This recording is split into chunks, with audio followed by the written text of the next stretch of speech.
కేదార్ ఇదిగో ఈ ఉప్మా చేశాను, ఎలా వచ్చిందో టేస్ట్ చూసి చెప్పు అని కౌశికి అంటే, అబ్బా అక్క సూపర్ అక్క, ఏదైనా వంట చేయాలంటే నువ్వే అక్క, నీ తర్వాతే ఎవరైనా అని కేదార్ పొగుడుతూ ఉంటాడు. అప్పుడు ధాత్రి కోపంగా చూస్తూ ఉంటుంది. చూసావా అక్క, ధాత్రికి కోపం ఎలా వస్తుందో, తన వంటల్ని మాత్రమే పొగడాలి, నీ వంటని పొగడకూడదంట అని కేదార్ అంటే, చూడు కేదార్, వంటల్లో జగదాత్రి తర్వాతే ఎవరైనా, ఇది మాత్రం నిజమని కౌశికి అంటుంది.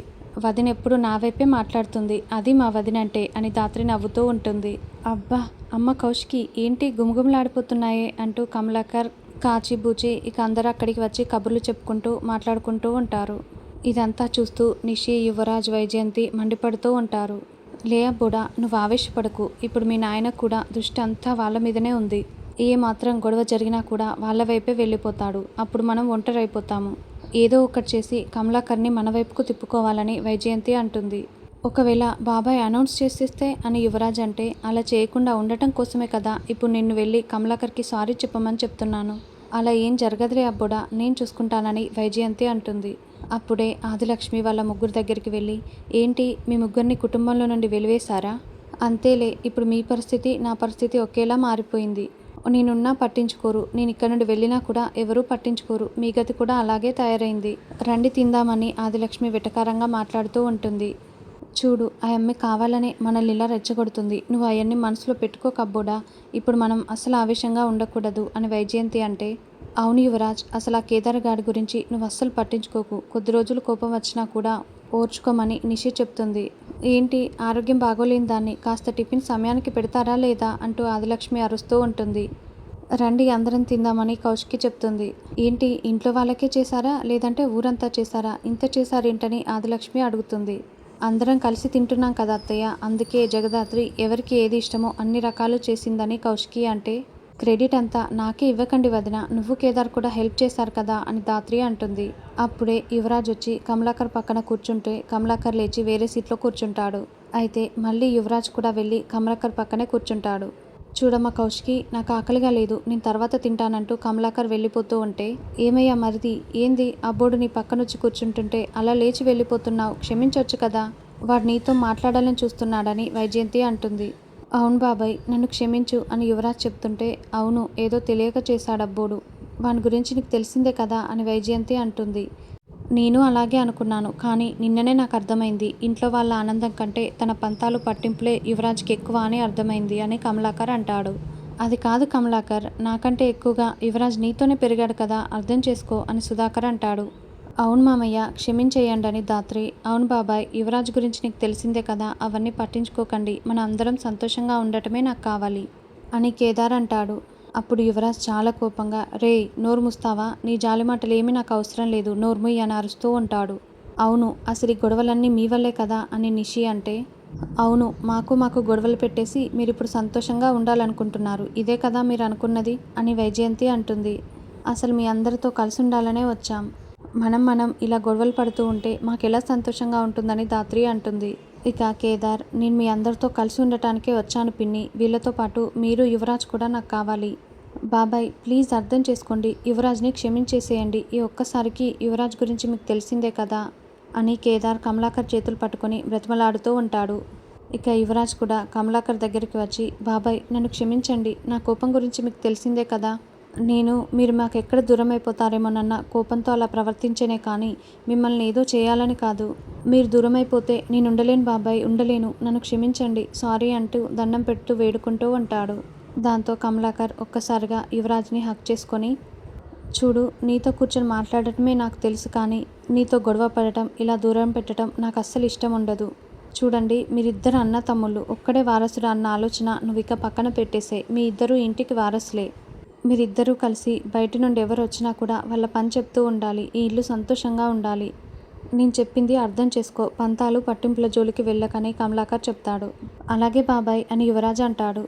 ఇక కమలాకర్ కేదార్ యువరాజ్ల భుజంపై చేతులు వేసి, మీరిద్దరూ ఎప్పటికీ కలిసి ఉండాలని చెప్తూ ఉంటే అలాగేనని యువరాజ్ కేదార్ చెప్తారు. కమలాకర్కి ఒక పక్కన కేదార్, ఇంకోవైపు యువరాజ్ కూర్చొని అందరూ కలిసి సంతోషంగా భోజనం చేస్తూ ఉంటారు. వీళ్ళని విడగొడదామనుకుంటే ఇలా కలిసి ఉంటే చూడాలనా నేను అనుకున్నది అని ఆదిలక్ష్మి కోపంగా చూస్తూ ఉంటుంది. తర్వాత కేదార్ విజిల్స్ వేసుకుంటూ మరీ రెడీ అవుతూ ఉంటాడు. మనం గణపతిని కోర్టుకు తీసుకువెళ్ళాలి. విజిల్స్ భలే వేస్తున్నావే కానీ త్వరగా రెడీ అవ్వని దాత్రి చెప్తూ ఉంటే రమ్య దగ్గర నుండి ఫోన్ కాల్ వస్తుంది.